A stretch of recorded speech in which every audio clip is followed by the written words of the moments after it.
Falamos tanto de harmonia, de vibrações, que vale a pena refletir um pouco mais sobre isso. O biólogo evolutivo Richard Dawkins, ele escreveu em seus textos conceitos que nos dizem o seguinte: todo sistema, quer estejamos falando sobre a vida, quer sobre as massas de água em seu ciclo na Terra, enfim, todo o sistema é, em última análise, dependente do constante fluxo de energia proveniente da estrela Sol. Da mesma maneira que jamais desobedece às leis da física e da química, e nunca desobedecendo à segunda lei da termodinâmica, a energia do Sol abastece os processos da vida, de modo que, por uma complexa rede de processos, limitada por tais leis, proporciona as estruturas e os processos que são plenos de complexidade e diversidade dos quais a vida é dotada. Então, falar de harmonia, de vibrações, pede um conhecimento das leis da vida terrestre, solar, cósmica, entender o que são realmente essas vibrações, como elas nos influenciam, o que nós somos dentro desse sistema. Caso contrário, o risco é de uma alienação dentro de conceitos New Age. A segunda lei da termodinâmica, e nós estudamos isso na escola, mas nos esquecemos disso. A segunda lei diz que para um sistema realizar trabalho, conversões de calor em trabalho, e tudo indica que a lei terrestre é fundamentada nisso. Então, esse sistema precisa realizar ciclos entre fontes de calor quente e fria de forma sucessiva. É um processo cíclico e dessa transformação de calor em trabalho é que nós criamos coisas, que nós nos movimentamos, que nós fazemos acontecer as coisas do mundo. Esse estudo também diz que, a certo ponto, essas forças elas se aproximam de um zero ou de um movimento lento, sempre mais lento, onde o frio vai virando quente e o quente, a força quente, vai virando fria, e que essa tendência de se aproximar do zero, dessas temperaturas diferentes se aproximar do zero, seria algo catastrófico, porque nenhum trabalho útil pode extrair-se de um sistema isolado em equilíbrio térmico. Para que exista trabalho, deve haver duas fontes térmicas mantidas em temperaturas diferentes entre si. Mas como isso se dá? Isso se dá, segundo os estudos, pela teoria do caos, pela entropia, e são temas bem técnicos que nós estudamos e esquecemos que vale de repente a pena voltar a estudar, porque a própria nomenclatura, a entropia, que tem origem grega, significa transformação, mudança. Então a física a utiliza para indicar aleatoriedade e desordem, mas não desordem no sentido ruim. Na verdade é como a vida se dá. Parece que a física, em seus estudos mais avançados hoje, começa a compreender essa questão do fator da dissonância ou de algum elemento aleatório que gera a transformação, a singularidade, E então é esta mudança que faz sim que nós possamos existir. Então essa é a mudança num conceito de harmonia, tendo presente a harmonia como forma de vida. É aquela famosa questão do shit happens also in the universe. Shit happens, as coisas acontecem, nós não controlamos tudo, e nesses ciclos a vida, nessas suas colisões naturais, é aqui que reside a homeostase. Então, a homeostase, que é a condição estável em que um organismo deve permanecer para realizar as suas funções adequadamente, de forma a manter-se em equilíbrio, Então, a homeostase do ser humano, a homeostase da vida no planeta, então o equilíbrio do ecossistema, a homeostase do planeta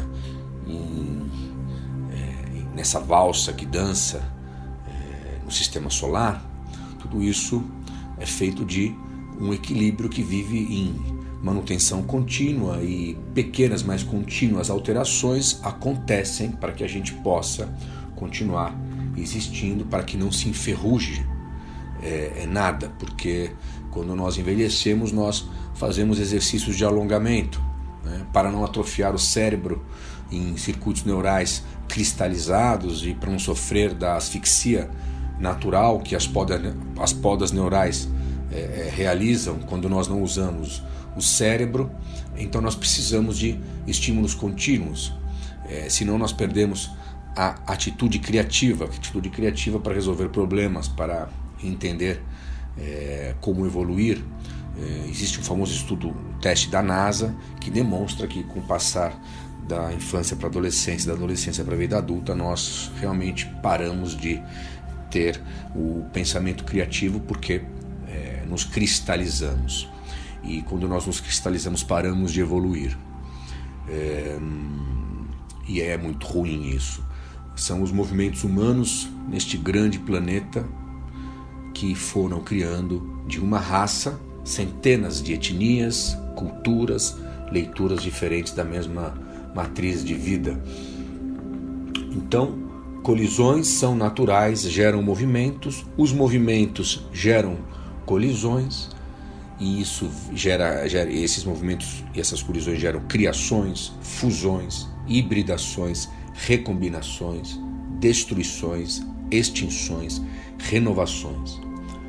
Pouco controlamos diretamente, mas parece que existe sim uma grande regência cósmica natural dentro destas leis, atenção, que fazem sim que o movimento de certa forma tenda à eficiência para regenerar a vida e nova vida, para transformar energia, para fazer sempre o novo acontecer, e de forma menos errática, fazendo da eficiência um modus operandi para que a gente consiga a eficácia. Essa eficácia seriam então arranjos harmônicos, que alguns chamam de arranjos estéticos, outros chamam isso de beleza.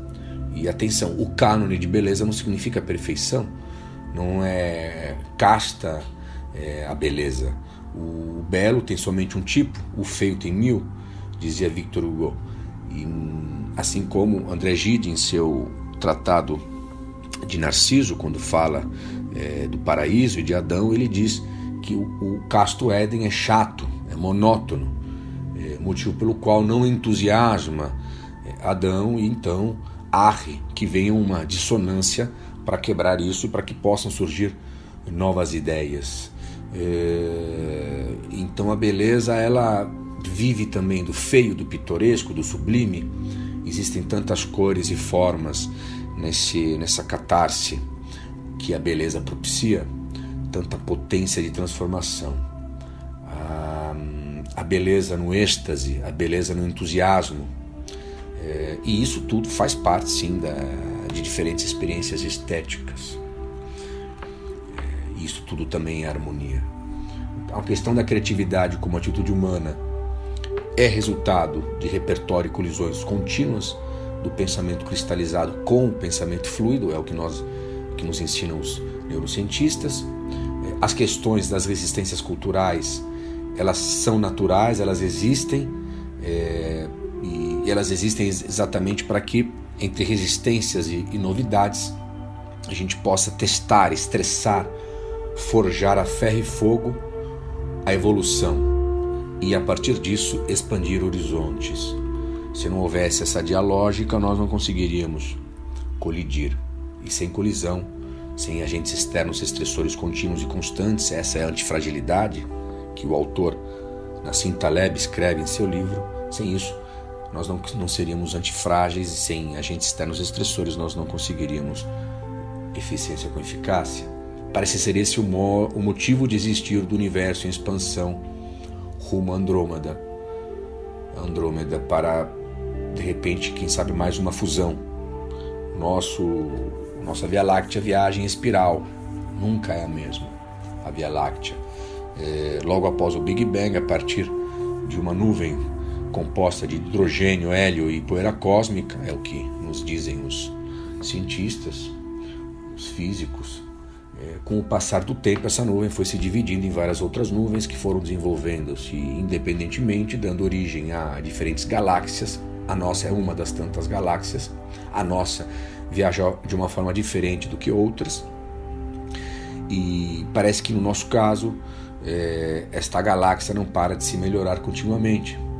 E vamos poder, assim, usando uma linguagem não científica, a partir das experiências desta viagem, quase como uma hermenêutica, né, que é o estudo da compreensão, fundada na estrutura do diálogo. Parece que nessa viagem, nós, nessas colisões, nos melhoramos, né, fazendo de um limão uma limonada. É interessante a estrutura do diálogo da hermenêutica, porque diz que a compreensão sempre é a apreensão do estranho e está aberta à modificação das pressuposições iniciais diante da diferença produzida pelo outro, né? O outro pode ser um texto, um interlocutor, enfim, uma colisão externa. Também vale a pena resgatar os estudos da cibernética, que nos ajudam a entender esses movimentos baseados em retroalimentação para o desenvolvimento de sistemas que se controlam e têm um certo controle nesta retroalimentação. Se eles ocorrem, é para que a mudança possa ocorrer na dialógica. É divergir para convergir. Esse é o mantra hermenêutico da melhoria contínua dos sistemas cibernéticos. E nós somos um sistema dentro de um sistema maior, de um ecossistema maior, terrestre, num ecossistema solar, num ecossistema da Via Láctea. Esta é a maior constante na nossa dimensão de coisas, a transformação. E as regras e leis que nós estudamos, elas vêm exatamente para nos mostrar isso, né? Onde nada se cria do zero e nem se destrói em definitivo, mas tudo está em mutação. E vejam que Heráclito, o filósofo grego, já dizia isso milhares de anos atrás.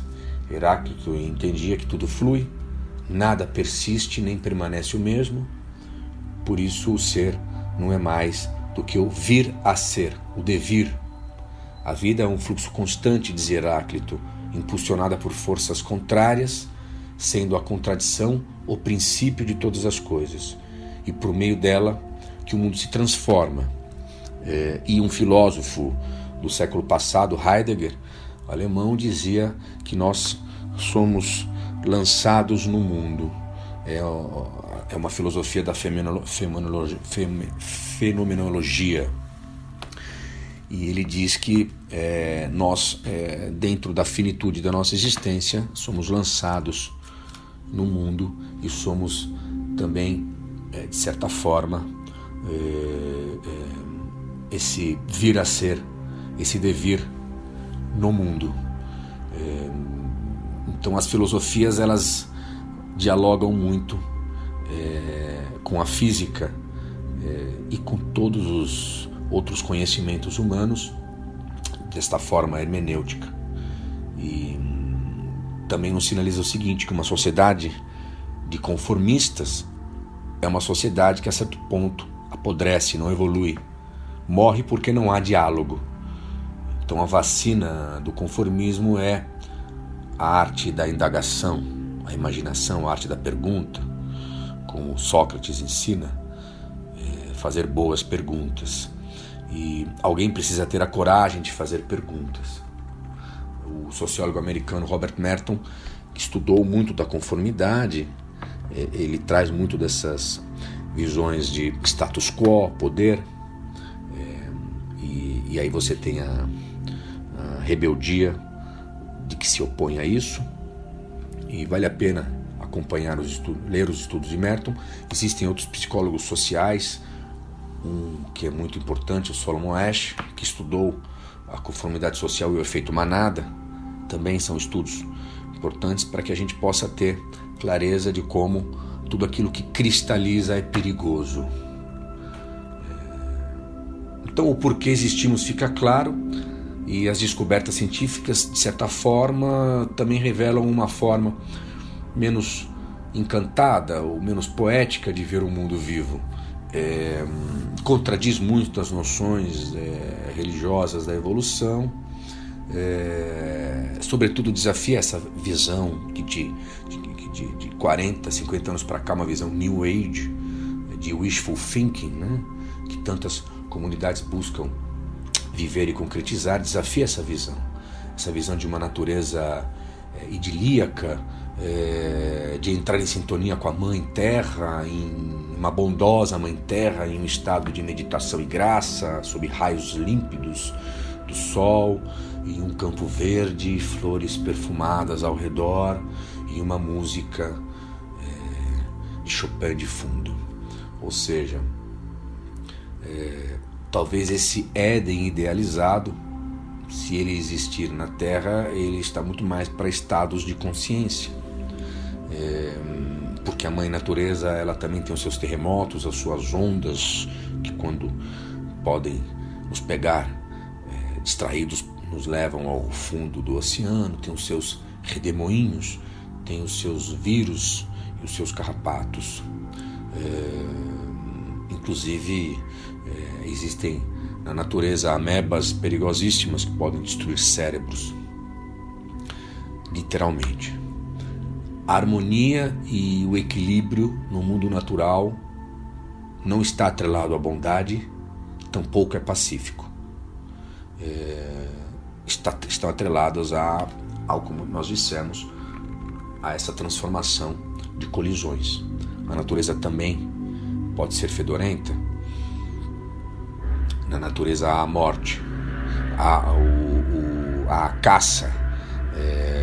A natureza terrestre é baseada em cadeia alimentar. Ou seja, é um ecossistema e nós somos um dentre tantos nesse ecossistema, longe de ser um Shangri-La. Então, se o porquê viver está claro, relativamente claro, a questão é para que viver? Para realizar uma vida harmônica? Eu gosto de pensar desta forma. Como fazer isso? Como realizar uma vida harmônica? Nesse conceito de Pantarrei, de Heráclito. Na escola nós aprendemos noções, teorias e conceitos, mas são direcionados muito mais para a nossa função social de humano como trabalhador, como objeto funcional, consciente de transformação para gerar valor econômico, né? Tanto é que muitas sociedades modernas são fundadas no trabalho, e é o trabalho que dá papel e função social para o humano. E tendo em vista uma sociedade futura, no breve, onde o trabalho não estará atrelado mais à função social, temos que resolver essas questões dentro de novos paradigmas. Até porque no trabalho nós podemos encontrar, na melhor das hipóteses, autoestima, dizia Maslow, né?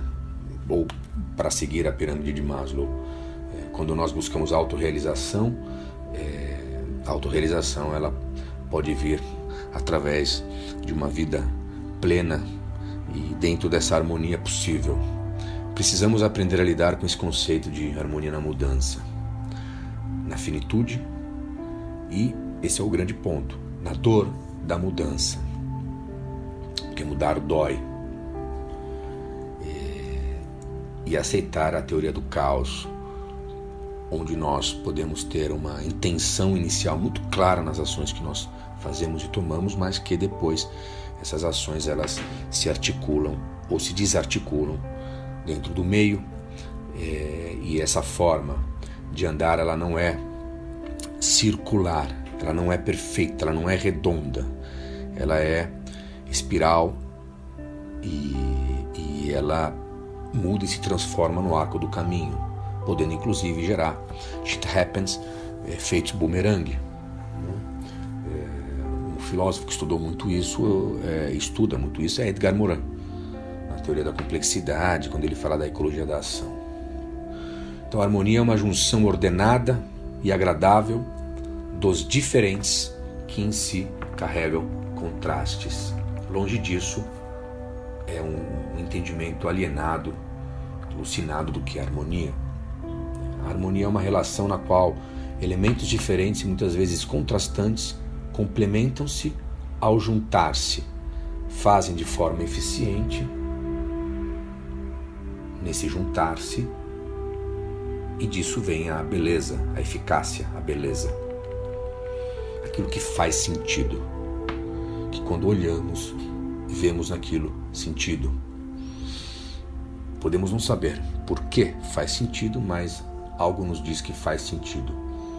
O conceito de harmonia remonta a Pitágoras e, segundo a lenda, ele descobriu isso ao ouvir o som do martelar das diversas bigornas de uma ferraria.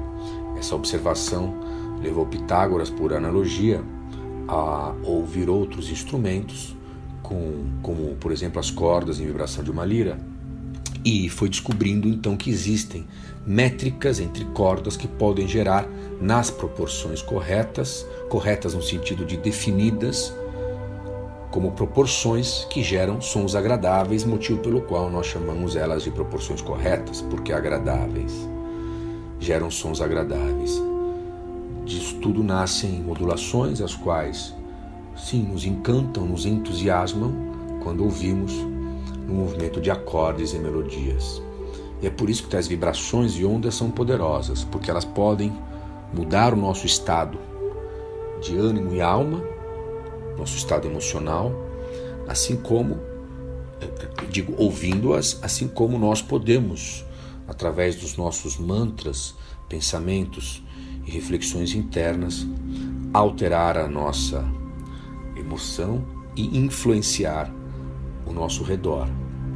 Porque, atenção, tanto o som quanto a luz são ondas transversais que podem se propagar no vácuo, e isso acontece a nível cósmico. Tanto a velocidade do som quanto da luz depende do meio de propagação. Nós somos um meio de propagação. Nós somos um instrumento de propagação, de harmonia ou desarmonia, e em contínua, inclusive, fotossíntese, porque nós nos alimentamos da luz do sol. E onde há luz do sol, tende a existir alegria e vida.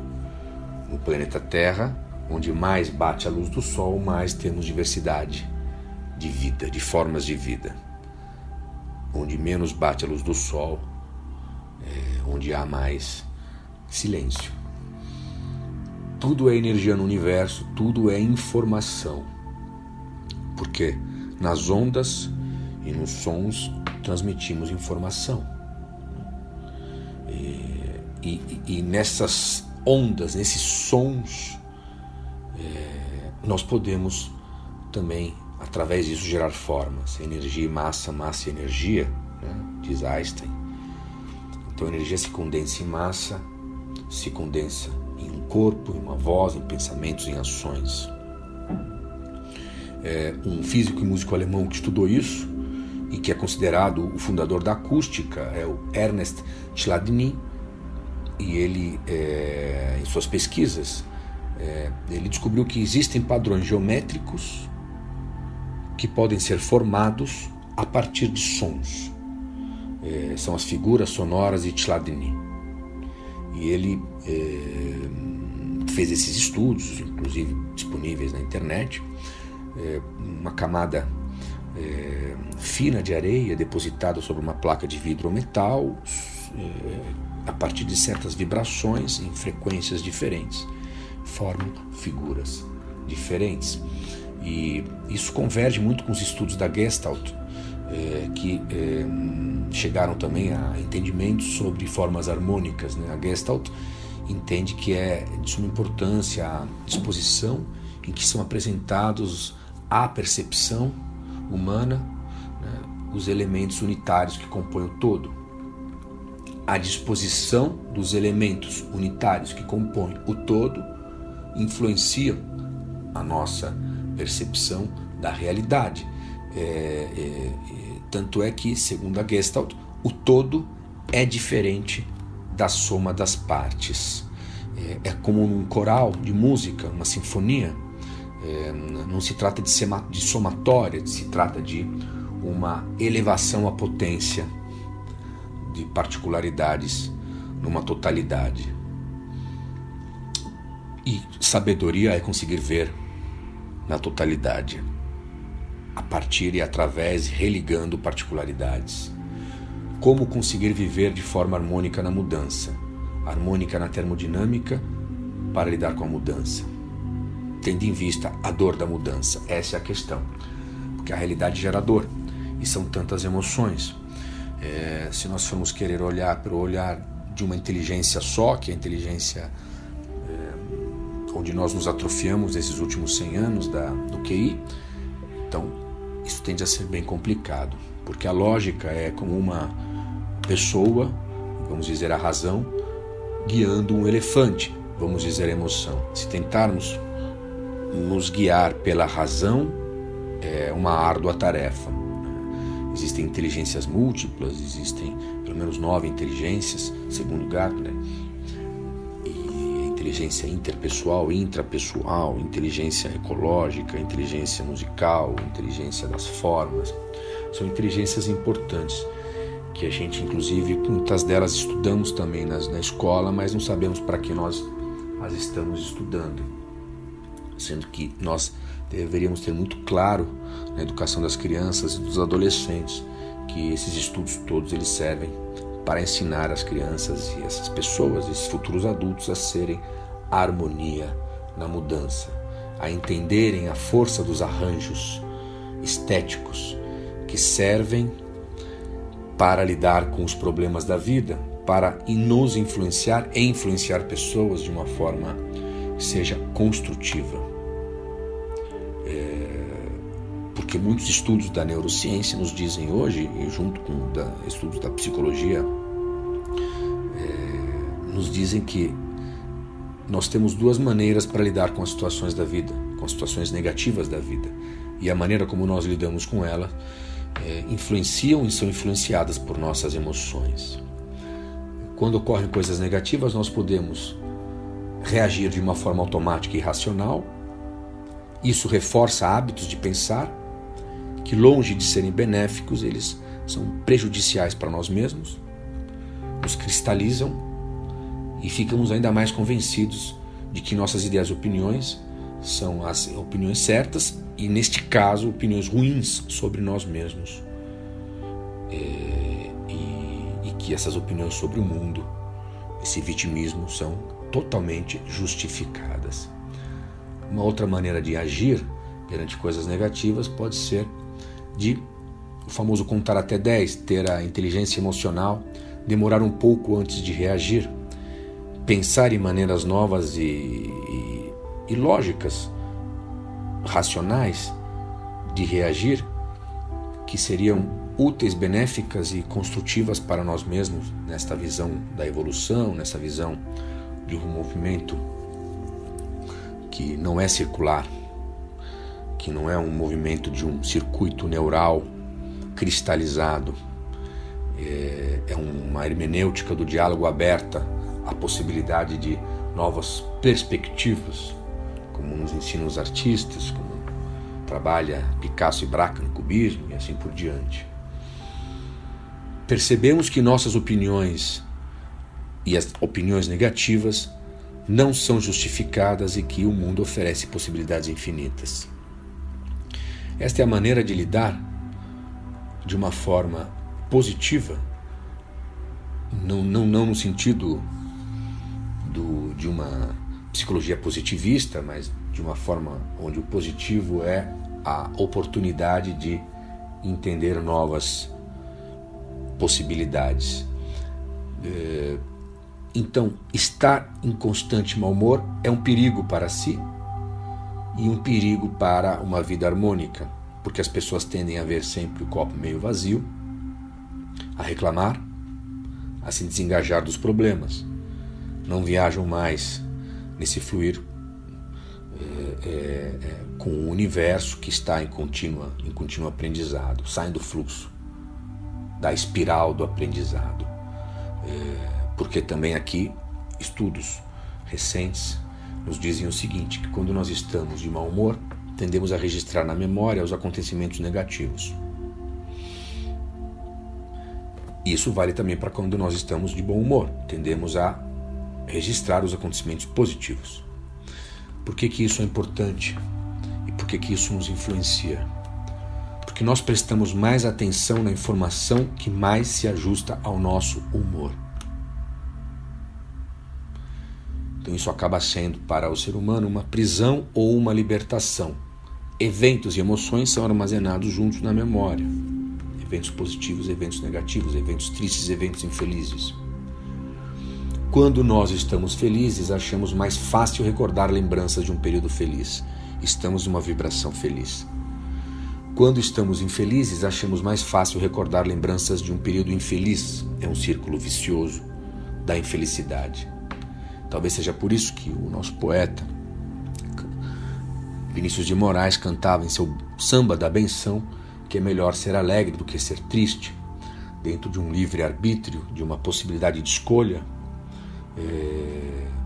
Quanto mais nós estamos alegres por intenção perante os fatos negativos da vida, mais nós conseguimos ter uma coragem de continuar evoluindo. A tristeza como processo, ela é muito funcional e útil para uma vida alegre, mas a tristeza como uma escolha intencional de vibração contínua é uma autodestruição. Porque quando nós estamos infelizes, nós, repito, recordamos eventos infelizes, passamos a ter uma visão negativa do presente e futuro, queremos fugir dele, queremos fugir da dor, e quem tomou Doril, a dor sumiu também a oportunidade de diálogo e de evolução. Quando estamos de bom humor, olhamos o mundo, tendemos a olhar o mundo de uma forma diferente, e perante os fatos ruins da vida, percebemos que o mundo oferece possibilidades infinitas. Muitas vezes saímos do nosso ninho em busca de novos aliados, damos uma nova chance, tentamos outra vez, e é por isso que quando Raul cantava Tente Outra Vez, isso nos dava uma energia maravilhosa. Quando passamos a observar a vida, a nível macro, olhando a Laniqueia, esse conglomerado de galáxias, e também quando olhamos o nosso sistema solar, nós percebemos que fazemos parte de algo maior, e esse algo maior ele tem as suas leis, as suas regras, e nós, fazendo parte deles, somos influenciados por tudo isso. Na nossa menor escala, o nosso ritmo cardíaco compartilha os mesmos padrões de ondas do ritmo cósmico. As nossas ondas cerebrais são outras variações desses ritmos. A nossa respiração também apresenta um padrão semelhante, no inspirar e expirar. Então é uma questão de homeostase, é uma questão de cibernética deste grande sistema, e em oscilações semelhantes que caracterizam os nossos ciclos mentais e físicos, onde um corpo são numa mente sã é o que nos possibilita uma vida harmônica na mudança, no controle dos nossos biorritmos. A harmonia como um estado de graça na mudança. São movimentos belos, são movimentos que fazem sentido.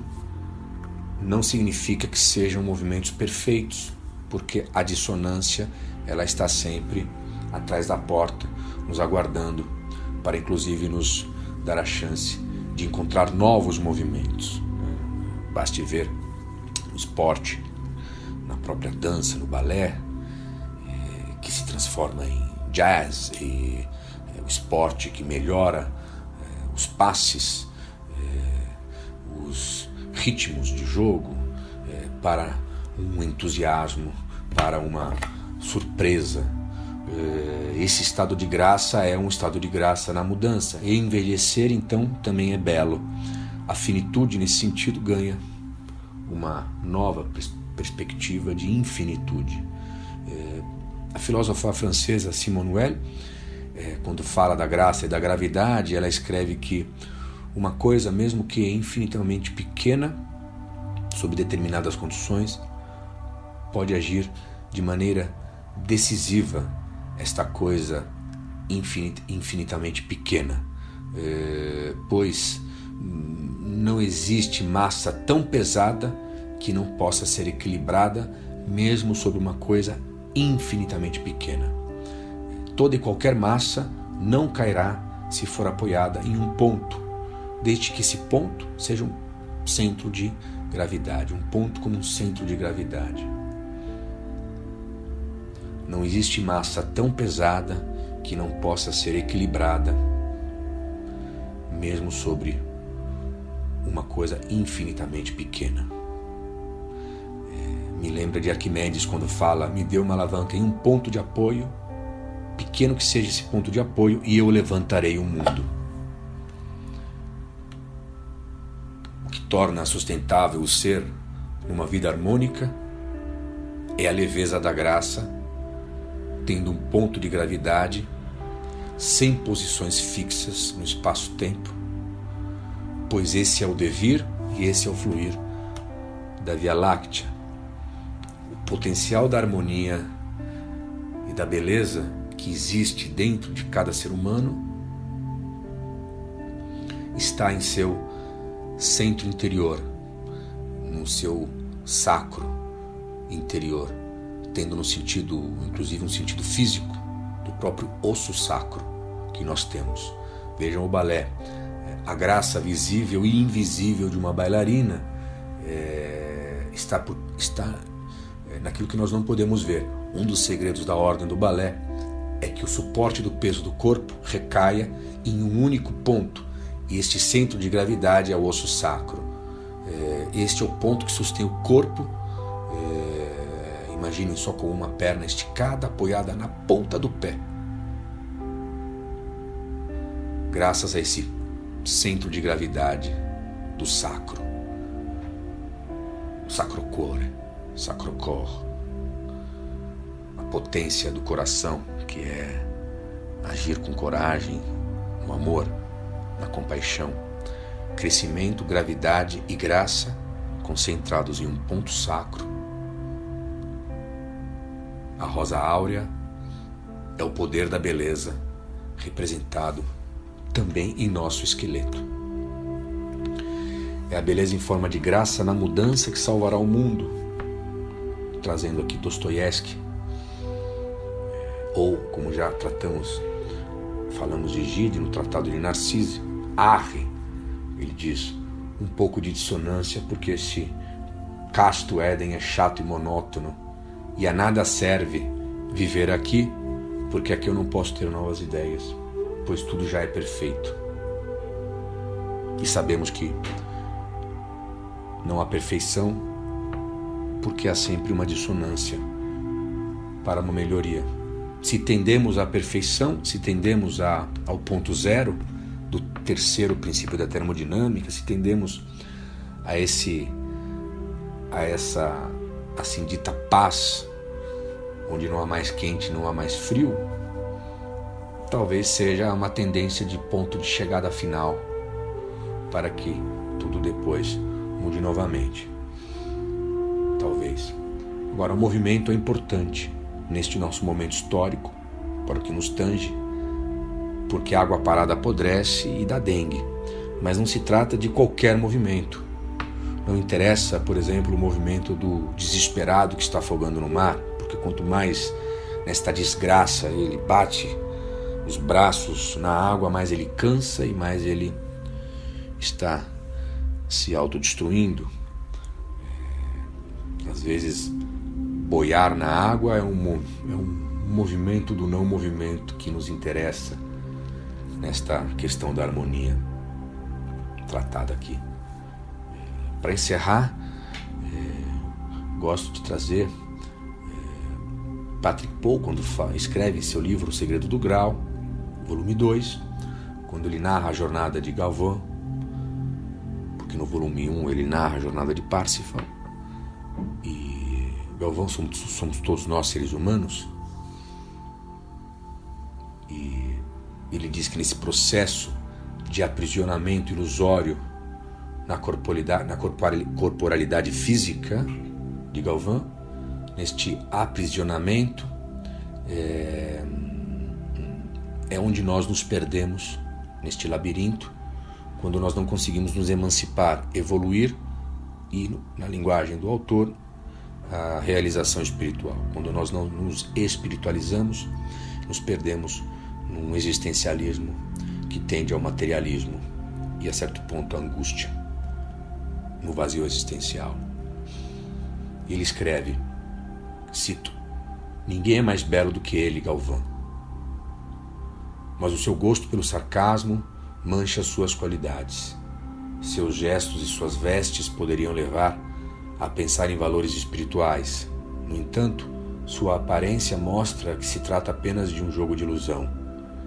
Se seu self está cingido ricamente, é porque está separado em duas partes, entre a essência e a existência, devido à sua própria identificação com as riquezas e com a aparência. Lhe falta conhecimento da alma."